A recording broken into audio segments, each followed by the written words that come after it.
Oil. We have gone to war over it.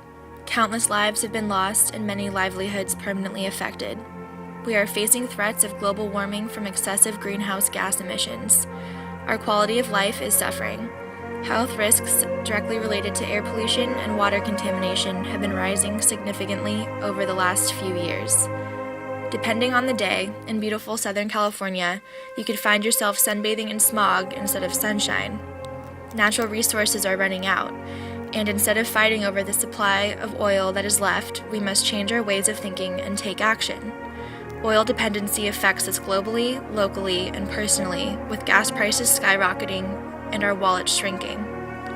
The irony of it all is that a solution has already existed to help us cut back on greenhouse gas emissions, save lives, save money, and protect our environment. Switching from gas-powered cars to electric vehicles seems to be the clear solution. I'd always thought about, exhaust pipes spewing out a bunch of diesel fumes and stuff like buses and trucks and things like that. I never really called myself an environmentalist, but I definitely realized that there was dirty air and dirty water, and the idea of these things being quiet and plugging in at night just to charge them up really sparked my interest. Seems like forever, but it's been about 17 years. I started in 1995 and worked for probably 10 different companies. Range anxiety is the biggest one, and it's the hardest one for me because I'm not selling any of the cars and I wish I could. People are waiting for it to be exactly like their gas car, like a 300 or 400 mile range and cost the same, and that's still quite a few years away. So range anxiety is the biggest frustration, where I think a lot of people, electric car would work for their driving habits just fine. 30, 40 miles a day. If you don't drive that much, then you don't have to plug it in. It's that simple.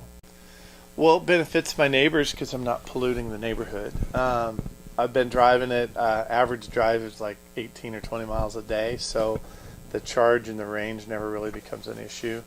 It's fun to drive. It's smaller than what I had been driving, like an Expedition or a truck or a big sedan. I say 6 days a week.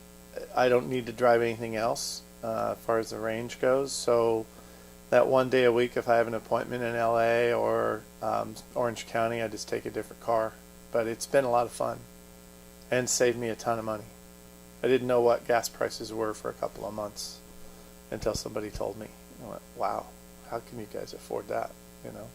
I'm discouraged now. That's the whole point, is I'm working like 5 different companies to try to make a living, and I'm making less than I was just selling one product a few years ago. So if they were selling like I thought they would, I'd be pretty wealthy right now, and I'm not. And the fact that I've got a brand new electric car available to the public that's only about 11 grand after tax credits and pricing and everything, and they still aren't buying it, it's frustrating.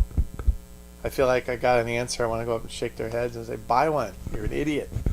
You can't afford not to buy one. I've got faith, but it's tough right now. I think it's that chicken and the egg. People are kind of like, oh, well, I buy one when there's 300-mile range. Well, there is, but it's expensive. So I understand the public's view of saying, I'm not going to spend $100,000 to try to save money on gas. It doesn't make sense. So once we have that happy medium. We must live in the present while thinking of the future. We have taken fresh air and beautiful landscapes for granted, thinking they will always be there for us. Future generations should be able to experience nature the way all of us have been able to.